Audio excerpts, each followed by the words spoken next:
ज्ञानता शिवस्वरूप शिवका अहुति योग दोघी पहा एका पुस्तकात, ज्यांच्याजवळ पुस्तक नसेल त्यांनी. छडाल्याची चौथी ढाल घेतोय आपण.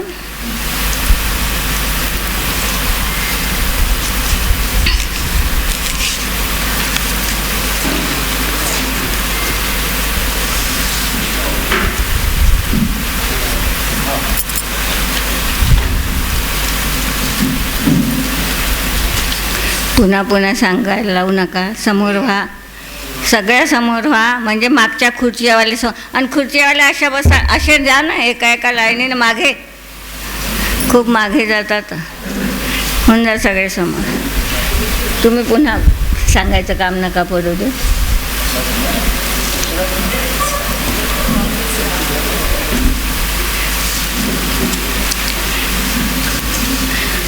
तिसऱ्या ढालीत सम्यक दर्शनाचं स्वरूप सांगितल्यानंतर सम्यक ज्ञानाचं स्वरूप सांगण्याचा प्रसंग पंडितजीवर आला होता.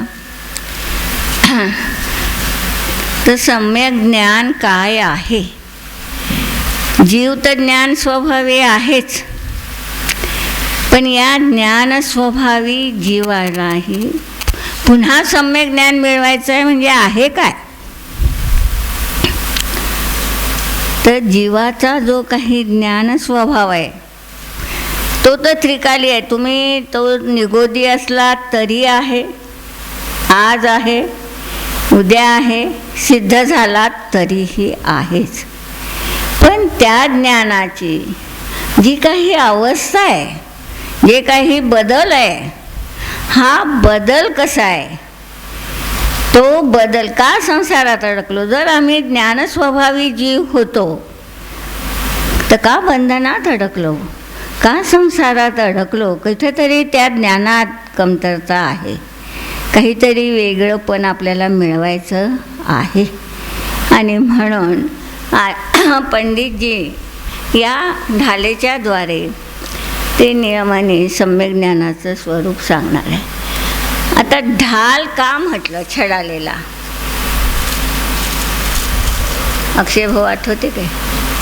या छडालेला छह का म्हटलं तर 6 आहे म्हणून. पण ढाल का म्हटलं?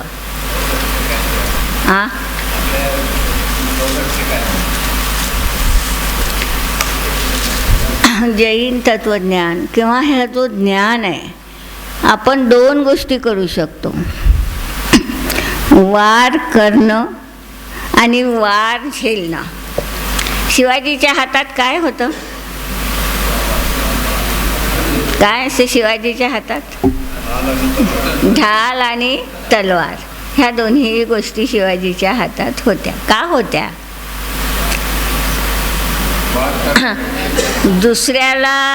दुसरा जो काही दुराचारी असेल त्याला नष्ट करण्यासाठी तलवार होती आणि स्वतःचा बचाव करण्यासाठी, सुरक्षेसाठी ढाल होती.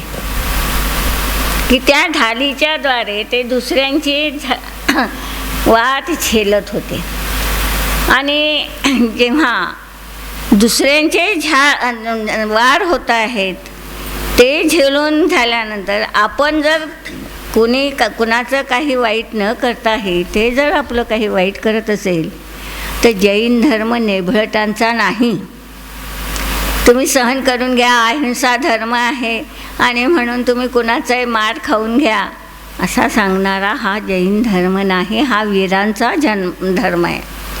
तर त्याने सांगितलं की दुसऱ्यावर जेव्हा अनाचार होत असेल दुसऱ्याकडून आपल्यावर, तेव्हा वारही करावा लागेल.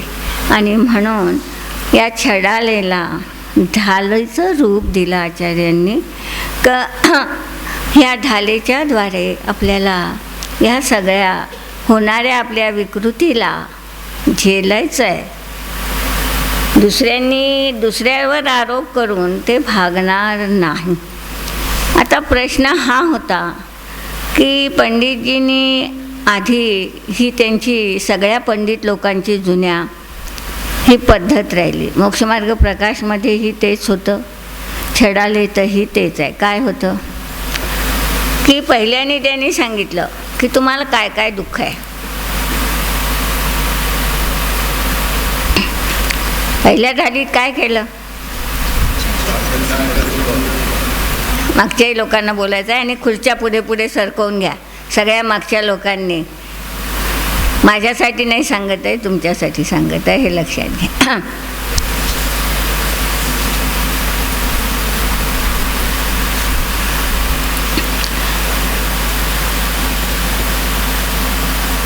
आपल्याला जे काही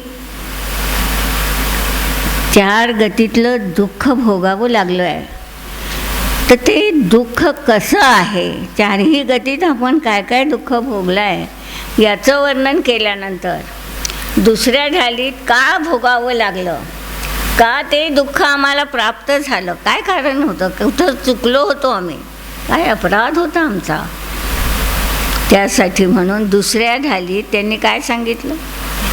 कशाचं वर्णन आहे दुसऱ्या ढालीत, नाही आठवत.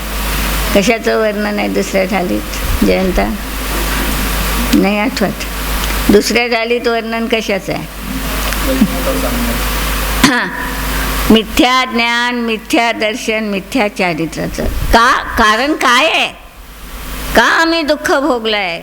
जसं तो डॉक्टर तुम्हाला सांगतो की तुमच्या याच्यात काय कारण बिघडलं आहे, काय बिघडलं आहे आणि त्यामुळे तुम्हाला हा त्रास होतो आहे, तसं आचार्य आपल्याला तुमच्या या दुःखाचं कारण काय आहे, कोणता रोग तुम्हाला झाला आहे, ते त्यांनी दुसऱ्या ढालीत मिथ्या दर्शन, मिथ्या ज्ञान, मिथ्या चारित्राच्याद्वारे स्पष्ट केलं होतं. मग त्याच्यावर उपाय काय.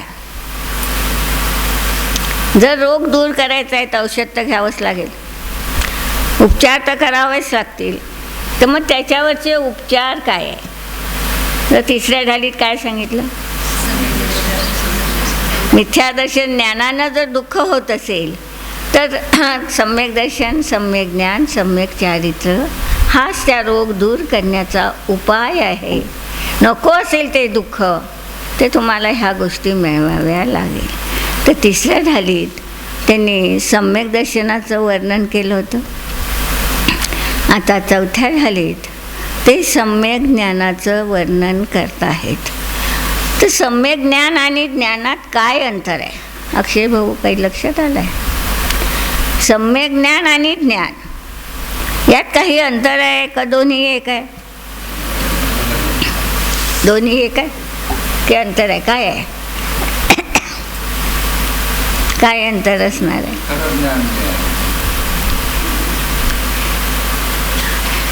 तुम्ही ज्यांचे ऑपरेशन झाले आहे ते गॉगल लावून आलेत.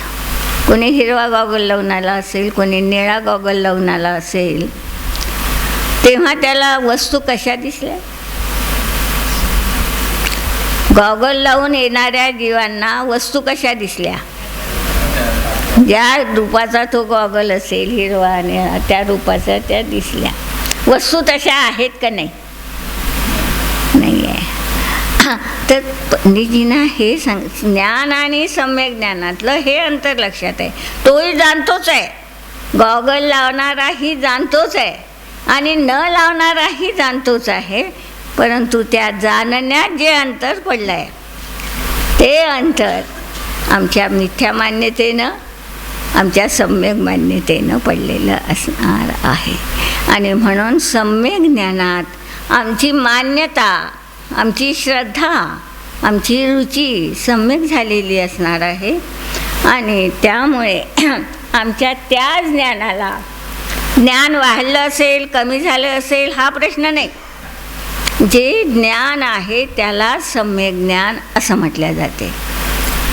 आपल्या याच्यात शिवभूती नावांची मुनी होऊन गेले. काय झालं होतं काही माहीत आहे. नाही माहीत. सतीश भाऊ, शिवभूती मुनींचं जीवन काय होतं नाही माहीत.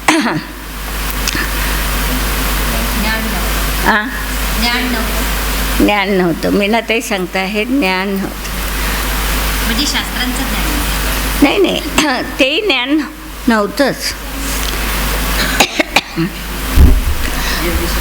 त्यांच्या जीवनात दीक्षा घेतली, ज्ञान होतं, पण ते ज्ञान सम्यक नव्हतं.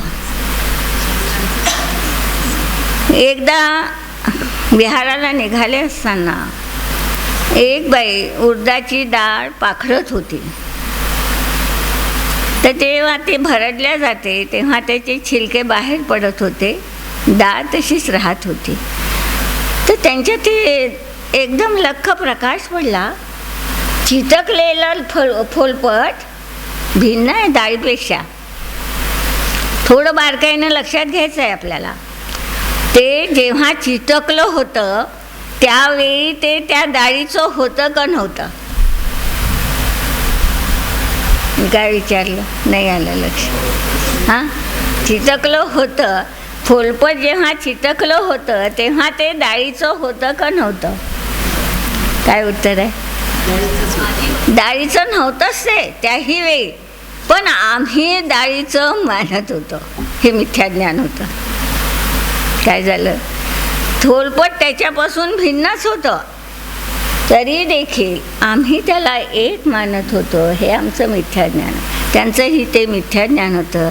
त्याच क्षणी त्यांना लक्षात आलं की आत्मा आणि हे शरीर, आत्मा आणि मी ज्या कर्मामुळे स्वतःला अज्ञानी मानतो आहे ते अज्ञान हे काही माझ्यापासून भिन्न आहे. अशी भेदविज्ञानाची दृष्टी त्यांच्या जीवनात त्याच क्षणी आली. तर जैन तत्त्वज्ञानात खूप ज्ञान मिळवा किंवा खूप ज्ञान मिळवला म्हणून तो मोठा होतो असं नाही.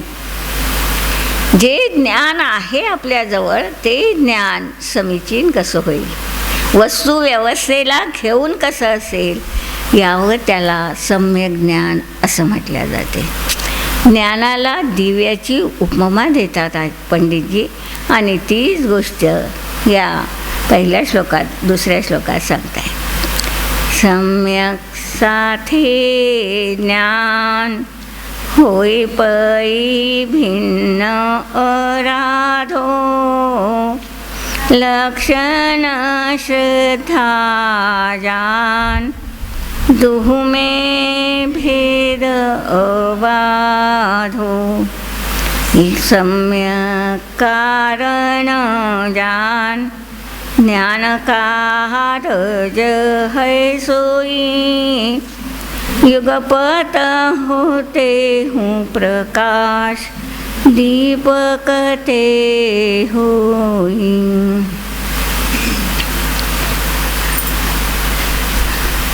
सम्यक साथे ज्ञान होई पै भिन्न अराधो.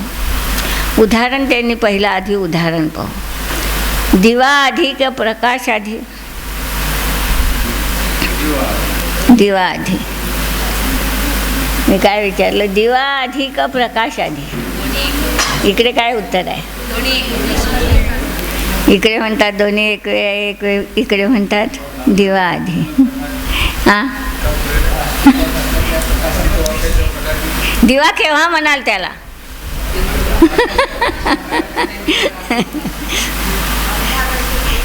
दिवा केव्हा म्हणू आपण त्याला? तर प्रकाश आणि दिवा एकाच वेळी असूनही, एकाला तुम्ही काय म्हणणार आहे? एका वेळी असूनही प्रकाशाचं कारण कुणाला म्हणणार आहात? दिव्याला म्हणणार आहात. प्रकाशाला दिव्याचं कार्य म्हणणार आहात. काय झालं? काही लक्षात आलं सतीश भाऊ? काय आलं? ऐकायचं नाही आहे.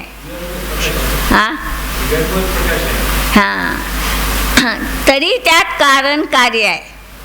आम्ही दिव्याला कारण म्हणणार आहोत आणि प्रकाशाला कार्य म्हणणार आहोत एकाच वेळी असताना. त्याचप्रमाणे ज्यावेळी आमची श्रद्धा समीचीन होते, आमची प्रतीती समीचीन होऊन जाते, आमची रुची वस्तुस्वरूपाला पाहण्याची दृष्टी समीचीन होते, त्याच वेळी नियमाने सम्यक ज्ञान झाल्याशिवाय राहत नाही.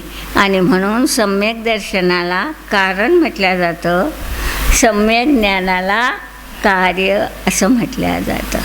तर म्हणतात सम्यक साथे ज्ञान होई पै भिन्न अराधो. आम्हाला त्याची जी उपासना करायची आहे ती वेगळी वेगळी करावी लागेल. सम्यक दर्शनाची उपासना, सम्यक ज्ञानाच्या उपासनेत आम्हाला काही अंतर करावं लागेल. लक्षण, श्रद्धा, ज्ञान. सम्यक्त्वाचं लक्षण काय आहे यातलं? पुरुषांजवळ एकही छंदाचं पुस्तक नाही. तुम्हीच साऱ्या पुस्तक घेऊन बसल्या. तिकडे पुस्तकं द्या. खुर्चीवर बसणाऱ्यांनाही द्या. त्यांना गरज आहे पुस्तकाची. तुम्हाला सगळ्यांना पाठ आहे.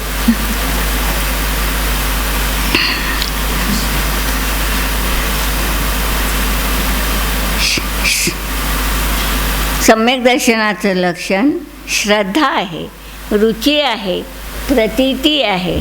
आणि सम्यक ज्ञानाचं लक्षण जाणणं हे आहे. एका साध्या उदाहरणानं आपण पाहू शकतो.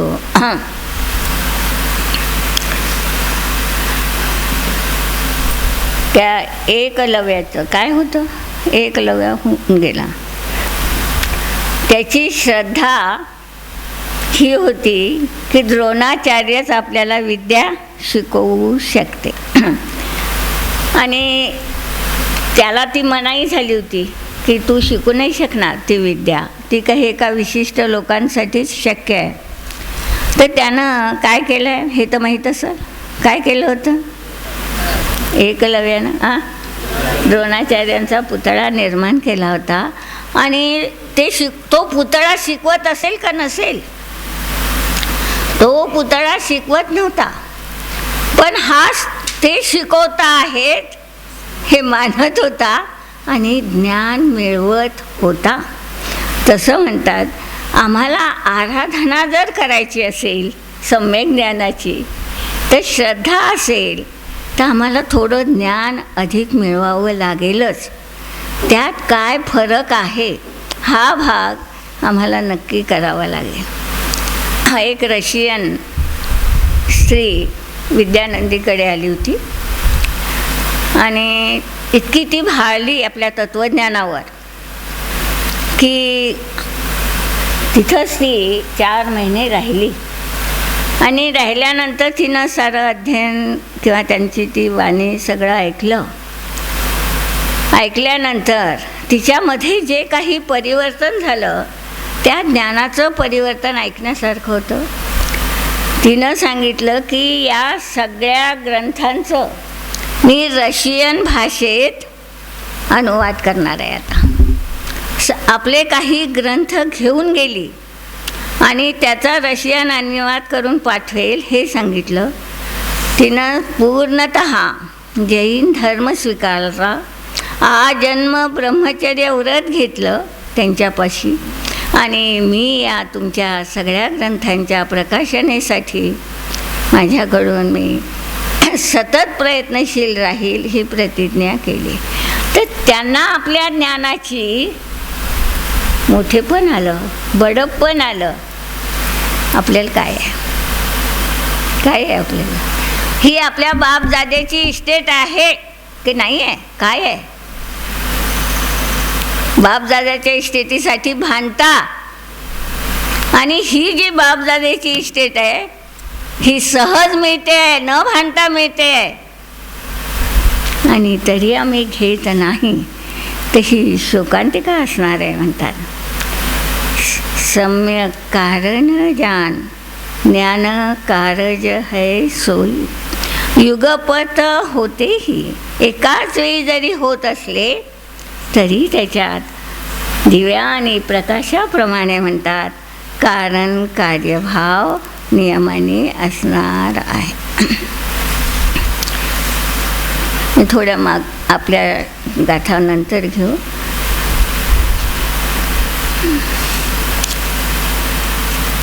पाचवी गाथा घेते. थोड्या सगळे आज लोक आले आहे म्हणून ज्ञानाची उपासना काही वेगळ्या रीतीनं व्हावी यासाठी. कोटी जन्म तप तपे ज्ञानबिन कर्म झरे जे, ज्ञानी केचे न माही, त्रिगुप्ती ते सहज टरे ते, निव्रत धार अनंत बार, ग्रीवक उपजायो, पैनिज आत्मज्ञान, विना सुख लेशन पायो.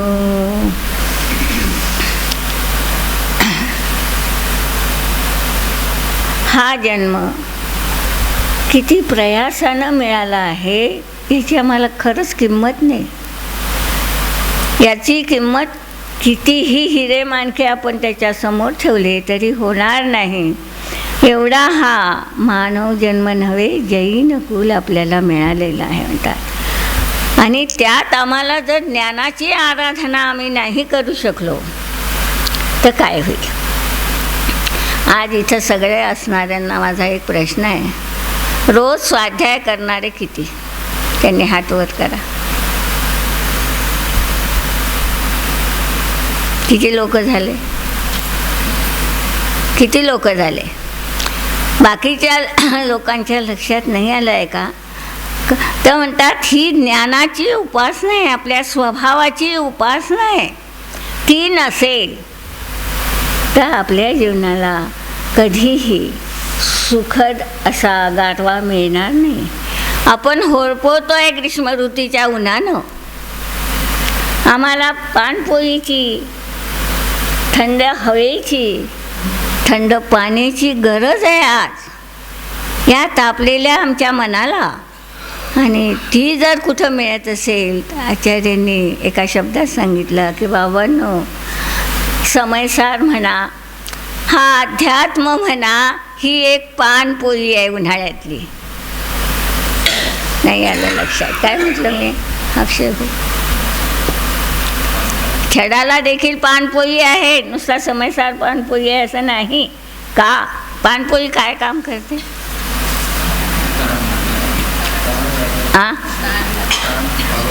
तहान भागवते तुमची. आणि केव्हा? तहानलेल्याची तहान भागवते. शब्द आधी माझा मोलाचा आहे. काय? तहान लागलेल्याची तहान भागवते. तुम्हाला तहान लागली आहे की नाही हे आधी आपल्या मनाला विचारा. माझा प्रश्न आहे, तुम्हाला तहान लागली आहे का नाही? काय उत्तर आहे तुमच्याकडे? नाही आलं लक्षात? बिस्लरीचं पाणी पिल्यानं तहान नाही जाणार आहे. खरी तहान लागली असेल तर त्यासाठी हे अध्यात्माची जी दृष्टी आहे हीच एक मोठी पानपोळी आहे की ती तुम्हाला शांती दिल्याशिवाय राहणार नाही. पण आज आमची ही दशा झाली आहे का ते म्हणजे काही एक अधिकीचं आहे, भाद्रपदातच करण्यासारखं आहे, किंवा कुठं कोणी आला असेल पंडित ज्ञानी तर त्याच्याकडून घेण्यासारखं आहे. ही एक समजूत करून घेतली. आमच्याच जवळ असणाऱ्या आम्हाला आमच्याच ज्ञानाची उपासना करावी वाटू नये यासारखं कोणतंही दुःख नाही म्हणतात. लोकांना कोटी जन्मात तप करून जे साध्य होणार नाही ते आपल्याला त्रिगुप्ती ते क्षणमाही टरेते. तुम्ही आत्म्याची उपासना केली तर असंख्यात गुणी निर्जरा होते. आता ते निर्जरा वगैरे शब्द कुणाला माहीत असेल नसेल. मावशी आल्या, आधी घेऊन घ्यायचं का? की बसू शकते मावशी? हां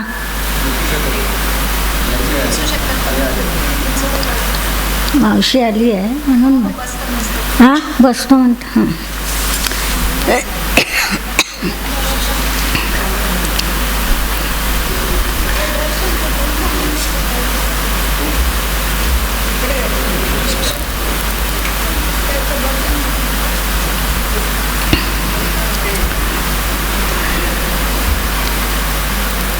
दिवा लावल्यावर अंधकार दूर व्हायला किती वेळ लागतो? हा, किती वेळ लागेल? म्हणतात ज्या क्षणी आम्ही दिवा लावतो त्या क्षणी अंधकार दूर होतो. आमच्या जीवनात कोटी जन्म आम्हाला तप नाही करावं लागणार आहे,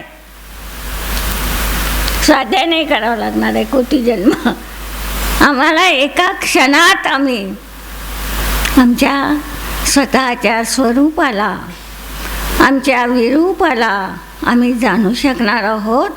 आणि त्यासाठी म्हणतात ज्ञानी के छिन में त्रिगुप्ती ते सहज तरे ते. त्रिगुप्ती म्हणजे काय नाही माहीत कोणाला? गजूभाऊ माहीत आहे त्रिगुप्ती म्हणजे काय? गुप्तीच नाही माहीत आधी तर तीन काय माहीत? नाही माहीत. कोण सांगतं इकडे? सांगता कोणी? गुप्ती म्हणजे काय? नाही माहीत कोणाला. इकडे तरी माहीत आहे? हा, गुप्ती म्हणजे झाकणे. मनाच्या विकल्पाला, शरीराच्या विकल्पाला, वचनाच्या विकल्पाला बाजूला करणं म्हणजे गुप्ती. आता हे विकल्प सोडले तर आपण काय करणार आहोत? आत्म्यातच जाऊ. सोपा उपाय आहे, काहीच करायचं नाही. आत्म्यात जा की ह्या सगळ्या गोष्टी सहज घडणाऱ्या असणार आहे. त्यांनी एकदा विवेकानंदाच्या जीवनातली घटना आहे. त्यांच्याकडे एक टांगेवाला होता. त्याचा पोशाख त्या बंगालमध्ये खूप रुबाबदार असायचा. सगळे फेटा, त्याला बिल्ला, इकडे निळा आहे, त्याच्यावर बिल्ला, खूप सुंदर दिसायचा तो टांगेवाला. तर एकदा त्याचे वडील, आई, ते तिघंजणं आपले असे गप्पा करीत बसले होते. तर विश्वनाथ बाबूंनी विचारलं, बाबा तुला काय व्हावंसं वाटतं ते? म्हणे. तर त्यानं उत्तर काय दिलं? मला टांगेवाला व्हायचा आहे. बालक होता, त्याला तो रुबाबदार पोशाख, रुबाबदार त्याचा तो चेहरा आणि टांगा चालवणारा खूप आवडला होता. मला टांगेवाला व्हायचा आहे.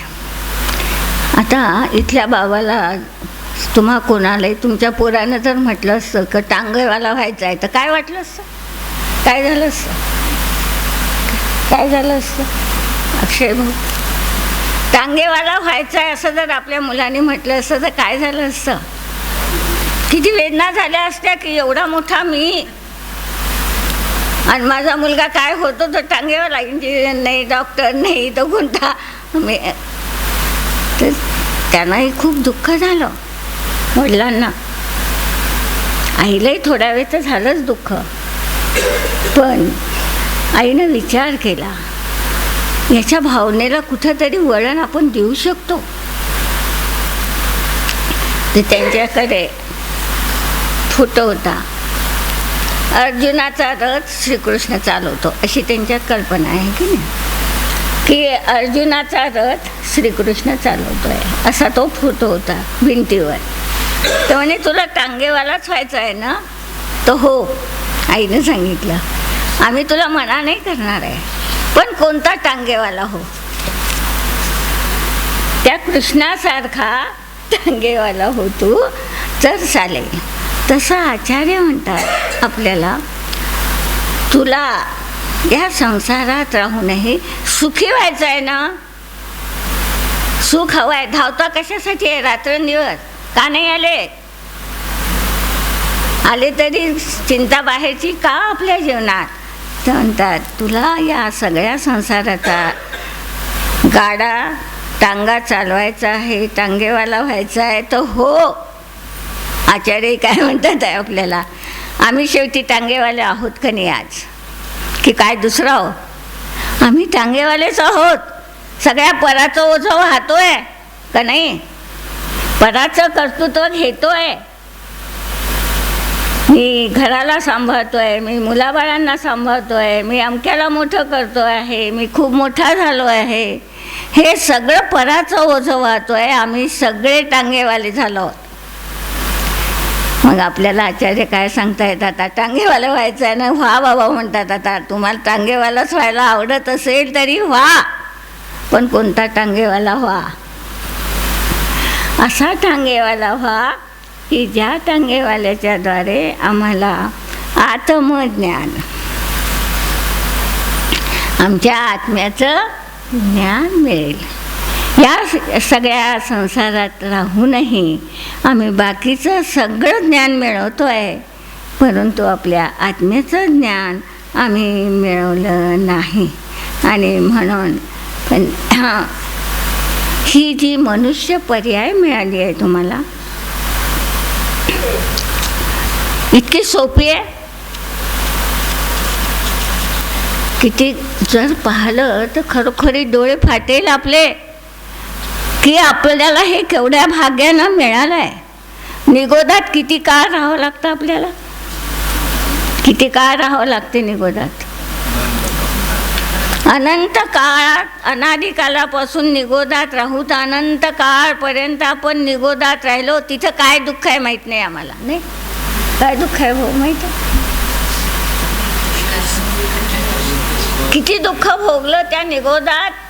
एक श्वासात 18 वेळा जन्मणार आहोत आणि 18 वेळा मरणार आहोत. एका मरणाचं, एका जन्माचं दुःख आम्ही सहन करू शकत नाही, आणि ते दुःख आम्ही सहन केलं आहे.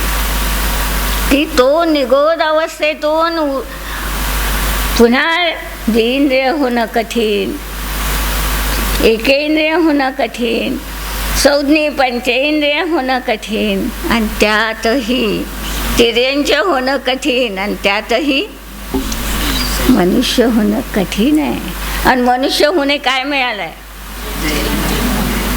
काय मिळालं? जैन धर्म मिळाला, सुसंस्कारित माता पिता मिळाले, सगळे बुद्धिमान आहे इथं बसणारे, सगळे आपल्या याच्यात पुढे आहात. ही बुद्धिमत्ता असं म्हणतात, कदाचित माझं ते चुकीचंही असेल, की भारतातले लोक खूप बुद्धिमान आहे असं फॉरेनवाले म्हणतात. आहे खरं? हां, एवढी बुद्धिमत्ता भारताची आहे आणि आपल्या जैनाची किती आहे त्याच्यात तुम्ही सांगा. तर त्या सगळ्या भारतातल्या लोकांपेक्षाही आपल्या जैनात जन्म घेणाऱ्यांच्या मुलांची बुद्धिमत्ता अधिक मिळाली आहे आपल्याला भाग्यानं, की आम्ही एका फक्त 2 मिनिटात तत्व समजू शकतो. एवढे बुद्धिमान आजच्या जगातले आपले मुलं आहेत. म्हणतात ही अशी महान माणूस पर्याय मिळाली, सुकुल मिळालं आहे आपल्याला. हे कुल मिळणं कठीण आहे, नाही आलं आहे आमच्या कधी लक्षात, नाही आम्ही त्याचा कधी विचार केला. असं वाटते का आपल्याला आपण पुन्हा मनुष्यच होऊ? आहे गॅरंटी आपल्याजवळ की आम्ही पुन्हा मनुष्यच होऊ, अशा सुखद जीवनात जन्म घेऊ? ह्याची गॅरंटी नाही आमच्याजवळ. म्हणतात सुकुल सुनियो जिनवानी, त्याहीपेक्षा परमभाग्य काय आहे? जिनवानी मिळाली आहे आम्हाला, जनवानी नाही. काय फरक आहे जनवानीत आणि जिनवानीत? नाही भर. जनवानी आणि जिनवानीत काही फरक आहे का? दोन्ही एक आहे. जगातही सांगणारे पुष्कळ आहेत. तर म्हणतात जनवानी नको आहे आम्हाला, जिनवानी हवी आहे. ही जिनवानी तुम्हाला मिळाली आहे. आम्ही खरोखरीच लक्षात घेत नाही की आचार्यांनी आपल्यासाठी काय केलं आहे. आचार्यांना जेव्हा ग्रंथ लिहावे लागले तेव्हा त्यांना वरून खाली यावं लागलं. म्हणजे समजलं नाही तुम्हाला? मुनींचं जीवन असते 6वं 7वं गुणस्थान. आत्म्यात राहायचं थोड्या काळ, लगेच शुभ भावात यायचं, पुन्हा आत्म्यात जायचं, पुन्हा शुभ भाव, असं सारखं जीवन त्यांचं सुरू असतं मुनी जीवनांचं. हां, तर म्हणतात ते आपल्यासाठी 6व्या गुणस्थानात आल्याशिवाय आगम लिहिता नाही आला. शुद्ध भावात लिहिण्याचा विकल्प येत नाही आचार्यांना. त्यांना शुभ भावात यावं लागलं, रागात यावं लागलं आहे. आणि हा शुभ राग कसा आहे तर छडालाकाराने शेवटी सांगितलं आहे, यह राग आग दहे सदा ताते समामृत पीजे. हे आग, चंदनाची आग जाते की नाही जाळत? लाकडाची आग आम्हाला दुःखद आहे, पण चंदनाची आग असेल तर ती सुखद असेल का नाही? नाही सुखद. चंदनाची आग तर सुखद असेल का नाही? तर हा पुण्यभावही असा जाणारा आहे. आणि म्हणून म्हणतात ह्या सगळ्या गोष्टी जिनवानीनं सांगितल्या की पुण्यभाव देखील काय आहे, पापभाव काय आहे. आणि मोठ्या कष्टानं मिळालेली आचार्यांना खाली येऊन आपल्या अजूनही त्यांच्या जीवनात आपल्याबाबतचा राग होता. सगळ्या प्राणीमात्रांचं कल्याणाची इच्छा त्यांच्या जीवनात उफाळून आली होती. आणि म्हणून कुंद आचार्यांना आपल्या जीवनाच्या कल्याणाबरोबर त्यांना खालीही यावं लागलेलं असणार आहे.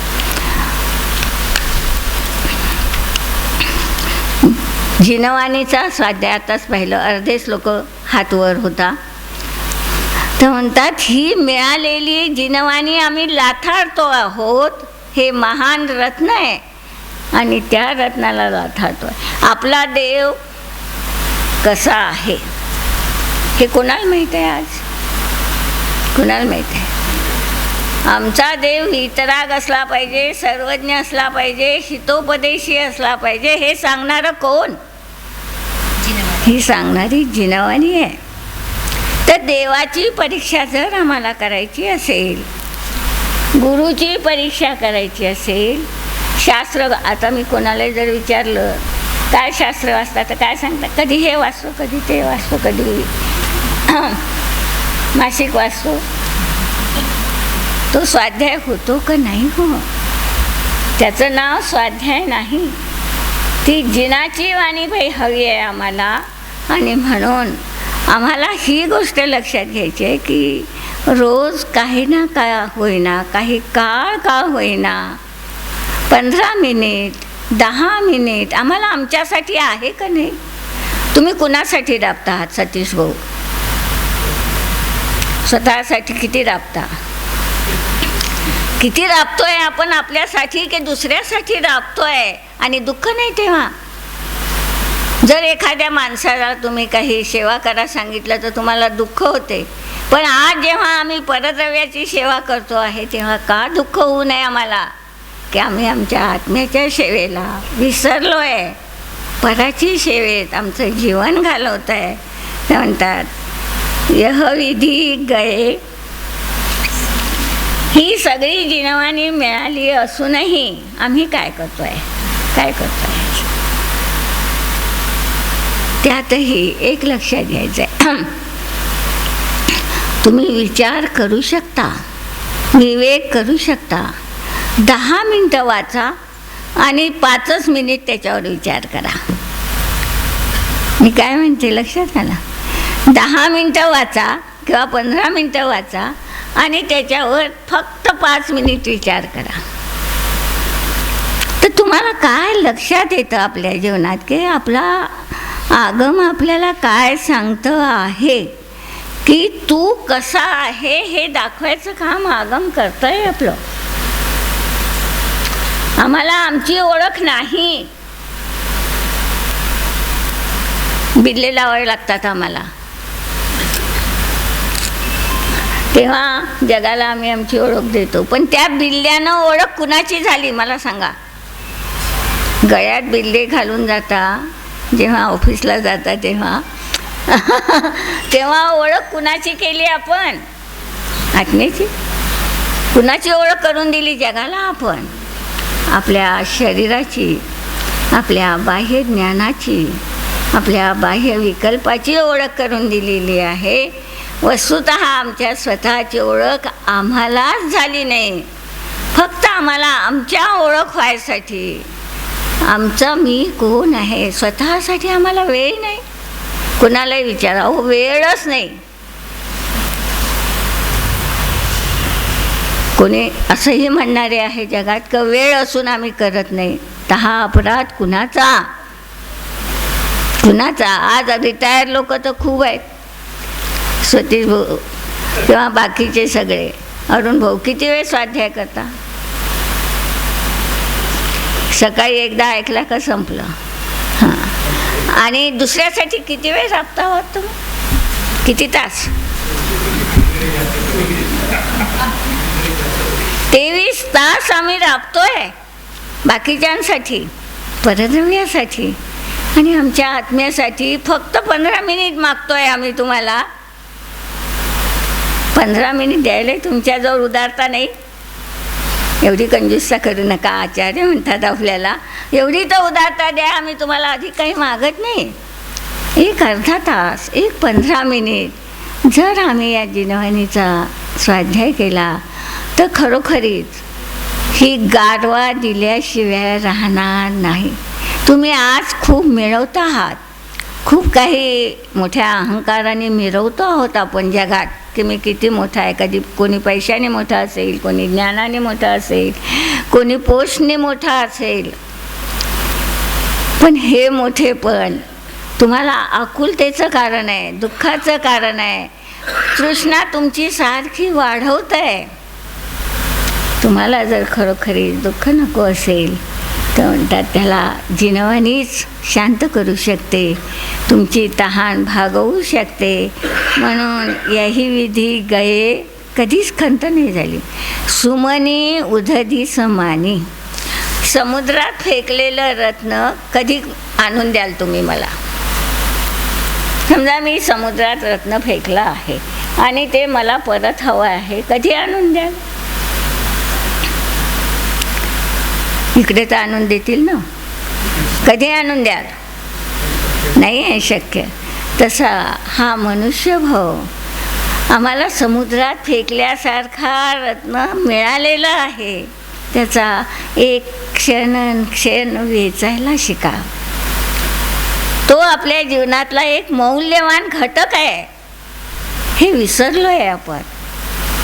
त्यांनी सांगितलं, पळ पळ पळ ऐसा काळ आयुष्य नेतो, जननी म्हणत माझा बाळ हा थोर होतो. मरण जवळ येता थोर होणे कशाचे, हर हर किती वर्ण मूर्ख हे मानवाचे. काय म्हणतात आपल्याला? कवी काय म्हणतोय नाही आलं लक्षात. पळ पळ पळ ऐसा काळ आयुष्य नेतो आहे का वाढवतोय? काय करतोय? आमची कॉलर वर आहे. मी 85 वर्षाची झाली म्हणून मला काय समजावं लागेल की आयुष्यातले 85 वर्ष गमावले. राहिलेला जो काळ आहे माझ्या जीवनातला तो मला वेचायचा आहे, तो मला माझ्यासाठी खर्च करायचा आहे. हे भान जोपर्यंत होणार नाही तोपर्यंत आम्ही आमचं आयुष्य तसं घालवणार आहोत. हे होईल. म्हणून म्हणतात पळ पळ पळ ऐसा काळ आयुष्य नेतो, मरण जवळ येता. काय होऊ लागलं? मरण जवळ यायला लागलं का दूर जायला लागलं? माधवी, जवळ यायला. आ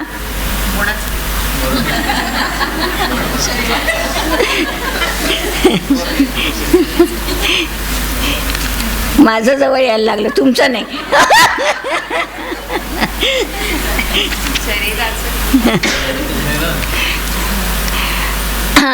तुमचंही मरण जवळ यायला लागलं आहे. शरीराचं मरण, माधवीचा प्रश्न आहे, शरीराचं यायला लागलं, माझ्या आत्म्याचं काही जवळ यायला लागलं का नाही, ते थोडं लक्षात घ्यायचं आपल्याला. ही मनुष्य पर्याय फक्त शरीराची आहे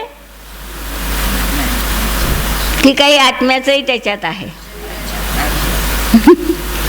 म्हणून शरीरालाच मरण आहे असं नाही आहे. आमची ही पर्याय तर बदलणारच आहे, आम्हीही मरणार आहोत. आणि ती पर्याय तरी आमच्या आयुष्य संपल्यानं मरते, 50 वर्षानं, 100 वर्षानं. ही पर्याय क्षणाक्षणाला मग मरते आहे. आपली पर्याय क्षणाक्षणाला बदलते आहे. आणि आम्ही मानतो आहे की मी महान असा खूप जगणार आहे. ही शोकांतिका आहे म्हणतात. तर आपल्याला पंडितजी सावध करत आहेत की या सम्यक ज्ञानाची उपासना करा. आता ते सम्यक ज्ञान जिनवानीतून मिळत असेल, कधी आपल्याला गुरुच्या मुखातून मिळत असेल, आणि कधी ती एखाद्या पंडिताच्या मुखातून मिळत असेल, कधी ती जिनवानीतून मिळत असेल. पण जिथून मिळत असेल, जे उपलब्ध असेल आपल्यासाठी, त्यातून ती घ्यावी लागणार आहे. त्यांनी सांगितलं जिनवाणीतून तर ती मिळणार आहे आम्हाला सम्यक ज्ञानाची, पण जिनवाणी तर वाचतच नाही. मग आता ती मिळेल कशी? आता दुसरा उपाय काय आहे आपल्याजवळ? भगवान नाहीत, साक्षात भगवंताची दिव्यध्वनी ऐकायचा योग आमच्या जीवनात नाही आहे सध्या. जिनवाणी आहे ती ऐकायची नाही. आता जिनवाणी ऐकायची नाही तर जो सांगतो आहे त्याची तरी ऐकायची आहे का नाही म्हणतात. तर त्याची तरी ऐका. ती जिनवाणी जी आहे, ती जिनवाणी तुम्हाला एक सुखाचा क्षण दाखवणार आहे की तुझ्या जीवनात जसं खूप अंधारात आपण चाचपडत जातो आहोत आणि एक वीज चमकली तर आपल्याला पुरा रस्ता दिसून जातो. काय होते? आपण अंधारात चाचपडत जात असतो आणि आकाशात वीज चमकून जाते तर आपण तेवढ्या वेळात तेवढा रस्ता पाहून घेतो. तशी ही जिनवाणी विजेसारखी आहे, तुम्हाला प्रकाश देऊन जाणारी आहे. आणि म्हणून म्हणतात या जिनवाणीचं करा. गुरु असतील पण त्या गुरुची परीक्षा करून गुरुजवळून घ्या. नसेल गुरु तर पंडिताजवळून घ्या, आणि नसेल पंडित तर स्वतःच्या स्वाध्यायातून घ्या. सांगणारे पुष्कळ आहेत, ऐकणारे कमी आहेत. आजची ही शोकांतिका आहे. पूर्वीच्या काळात हे राहत होतं. त्यांनी म्हणून आपल्या याच्यात म्हटलं आहे, त्या जयपूरला त्यांच्या स्वाध्याय हॉलमध्ये त्यांनी चित्र काढलं आहे. काय चित्र काढलं आहे आठवते कोणाला? जयपूरच्या स्वाध्याय हॉलमध्ये भिंतीवर असं चित्र काढलं आहे. तर ते चित्र असं काढलं आहे, 2 चारण वृत्तीधारी मुनी त्या सिंहाला उपदेश देता आहेत. काय? 2 चारण वृत्तीधारी मुनी त्या सिंहाला उपदेश देत आहेत. चारण वृत्तीधारी मुनी म्हणून त्यांना एक अशा प्रकारची एक शक्ती प्राप्त झालेली असते आपल्या आत्म्याच्या उपासनेतून की ते आकाशात अधरगमन करून येत असतात. उपदेश देणारे 2 आणि श्रोता 1 होता. कोण होता? सिंह. आम्ही काय पाहतो? वक्ते ही अपेक्षा काय करतात की श्रोते अधिक असले पाहिजे आणि वक्ता 1 असला पाहिजे. एकदा पंडितजींना विचारलं गेलं की हे चित्र काढून तुम्हाला दाखवायचं काय? काय मिळवायचं होतं यातून तुम्हाला? तर त्यांनी सांगितलं की जे प्रवचन करायला जातात आमचे लोक, त्या सगळ्या लोकांना ही सूचना आहे. काय सूचना आहे? लोक खूप आहेत की नाही म्हणून प्रवचन करू नका, पण लोक भावूक आहे का नाही हे पाहून प्रवचन करा. तो एक असला तरी चालेल, ते 10 असले तरी चालेल, ते 100 असले तरी चालेल. हे त्यांना नियमाने त्यांच्या मनात असावं, म्हणजे त्यांना सांगताना दुःख होणार नाही. आणि म्हणून हे चित्र काढलं. तर त्यातून आपल्याला हे घ्यायचं आहे. त्यांनी काय म्हटलं होतं? 2 चारणवृत्तीधारी मुनींनी त्याला उपदेश द्यायच्या आधी काय म्हटलं होतं? नाही माहीत. कोणाला माहीत आहे? सतीश भाऊ नाही माहीत, अरुण भाऊ नाही माहीत आहे, इकडे कोणालाच नाही माहीत. भगवान आत्मा काय म्हटलं होतं? ज्याच्या मुखात हरिणाचा बच्चा आहे, साक्षात हिंसक आहे असा तो प्राणी. आणि त्याला आचार्य म्हणता आहे चारणवृत्तीधारी की हे भगवान आत्मा. का म्हटलं असेल आचार्यांनी त्याला भगवान आत्मा? तो भगवान आत्मा आहे का नाही? त्यावेळी तो भगवान आत्मा होता का नव्हता? त्याच्याजवळ त्याही वेळी शुद्ध आत्मा होताच. त्यांना तो दिसला, चारणवृत्तीधारींना तो दिसला. एक दृष्टी ही आहे. तो सिंहाचा जीव पुढे कोण झाला? महावीर भगवान झालाय तोच जीव. तर तो महावीर भविष्य काळातला महावीर आहे हेही ज्ञान त्यांना होतं. दोन्हीही अर्थांनी त्यांनी भगवान आत्मा म्हटलंय. सिंहाला एकदम त्याच्या त्या क्रूर भावातून शांती आली. कशाने शांती आली? भगवान आत्मा म्हटल्याबरोबर आजपर्यंत मला पाहून पळणारे लोक पाहिले, मला डावलणारे लोक पाहिले, मला घाबरणारे लोक मी पाहिले, पण भगवान म्हणणारा कोणीच नव्हता आजपर्यंत. माझ्या जवळ येणारा कोणीच नव्हता. बाहुबलीतली एक घटना आहे. त्या बाहुबलीच्या पहाडावर एक मुनी राहत होते, म्हणून त्याला बाहुबली नाव पडलं. हां, म्हणून त्या क्षेत्राला बाहुबली नाव पडलं. तर ते वर पहाडावर इतकं जंगल होतं तेव्हा. आता जी बाहुबली आहे ते काहीच नाही, नुसते झाडं जंगल असंच होतं. तो एक पहाड होता आणि त्या पहाडावर मंदिर होतं. तर ते तिथंच ध्यानमग्न असायचे, हे करायचे. आहाराला 2 किलोमीटर कुंभोज म्हणून गाव आहे, तिथं जायचे. एक दिवसा आहार करून यायचे आणि मग तिथंच राहायचे. एकदा वाघाच्या पायात काटा गेला होता आणि तो बस झालं होतं. खूप वेदना होत्या त्याला. काही केल्या त्याला सुचत नव्हतं, तडफडत होता तो सारखा. हे आहार करून आले मुनी आणि आहार करून आल्यानंतर तो तडफडताना दिसला. आता हा वाघ आहे आणि तडफडतो आहे. त्यांना बघवलं नाही. काही खूप ज्ञान होतं असं नाही त्या महाराजांना, पण त्यांना ते बघवलं नाही. आता याचं दुःख आपण दूर केलंच पाहिजे ही भावना त्यांच्या जीवनात आली. आता काय करावं? तर त्यांनी अशी त्याच्या भोवताल गोल रेघ आखून दिली की हे बघ बाबा राजा, मी तुला काटा काढून तुझं दुःख दूर करून देतोस, पण तुला मी ही सीमा आखून दिलेली आहे. या सीमेच्या बाहेर तू तुझं मुख काढू नको. काय दिली? तुझं मुख या सीमेच्या बाहेर तू काढू नको. तुला मंजूर आहे? त्यानं डोळ्यानंच खुनीनं हा म्हटलेला आहे. आणि त्याने त्या रेषेच्या बाहेर त्याचा पाय टाकायला लावला. तो काटा काढला. त्यांना त्याचं प्रायश्चित्त घ्यावं लागलं. त्या गोष्टी करू शकत नाहीत मुनी. का नाही करू शकत? दुखवल्या जाते ना. काटा काढताना जे दुःख होते ते दुःख ही मुनी देऊ नाही शकत. तर त्यांच्या त्या व्रताला ती बाधा होती, मुनिव्रताला. तरी देखील त्या जीवाचं दुःख दूर व्हावं आणि म्हणून तो त्यांनी काटा काढला आहे. आणि तो काटा काढल्यानंतर तो एकदम त्याचं पस सारं बाहेर आलं.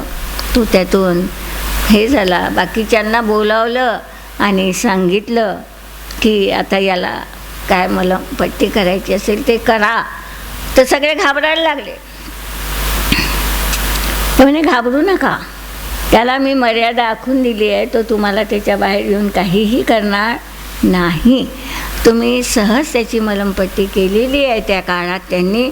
आणि म्हणून त्या पहाडाला त्या बहुबुदीचं नाव देण्यासाठी ती एक गोष्ट महत्त्वाची होती की जीवनामध्ये कितीही क्रूर प्राणी असेल तर त्याच्यावर जर आपण उपकार केला तर तो उपकार नियमाने तो कधीही स्वतःलाही सुखद मानतो आणि दुसऱ्यासाठीही तो सुखद होतो.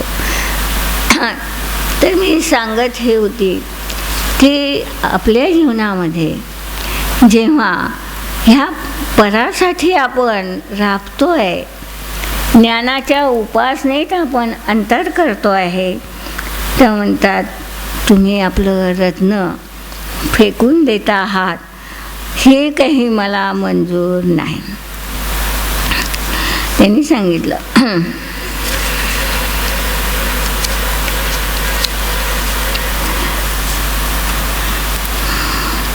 आपल्याला संबोधन करतायत आचार्य. धन समाज गजबाज राज तो काज न आवे, ज्ञान आप करू भय भीर अचल रहावे, दास ज्ञान को कारण स्वपर विवेक बखानो, कोटी उपाय बनाय भव्यता को उराणो. आज आपण जे करतो आहोत, पैसा मिळवतो आहोत, सामग्री मिळवतो आहोत, घराला सजवतो आहोत, ह्या सगळ्या गोष्टी आपण करतो आहोत, पण कोण आपल्याबरोबर येणार आहे, कोण साथ देणार आहे आपल्याला? आपला धर्मच आपल्याला साथ देऊ शकणार आहे. म्हणून म्हणतात ज्ञान आप को रूप भय फिर अचल रा. किती संकट येऊ द्या आपल्या जीवनावर, आपल्या जीवनात किती दुःख येऊ द्या, हे जर ज्ञान असेल तर मी तर एक जाणणारा या जगातला काही एक परमपावन अशी वस्तू आहे, माझ्यासारखं वैभव या जगात दुसऱ्या कुणालाही नाही, अशी भावना जर तुमच्या जीवनात निर्माण झाली तर म्हणतात बाकी तुला काहीही करावं लागणार नाही, तू सुखी झाल्याशिवाय राहणार नाही. म्हणून या चौथ्या ढालीतून आपल्याला घ्यायचं एक आहे की ज्यापासून आज आम्ही वंचित आहोत, सगळं करतो आहे, कदाचित देवाच्या दर्शनाविना आम्ही राहत नसू, गुरु आले तर गुरुच्या उपासनेविना आम्ही राहत नसू, पण स्वाध्यायाविना राहतो आहे, हाही आमचा महान अपराध आहे. आम्हाला आमच्या ज्ञानाची उपासना केल्याशिवाय मी कोण आहे हे कळणार नाही. आणि त्यासाठी आचार्य आपल्याला प्रेरणा करता आहेत, खाली येऊन प्रेरणा करता आहेत, प्रेमानं म्हणतायत की अरे भगवान आत्मा, काय म्हणतायत, आम्हा सगळ्यांना म्हणतायत आचार्य की हे भगवान आत्मांनो, आपल्या भगवान आत्म्याला जाणा.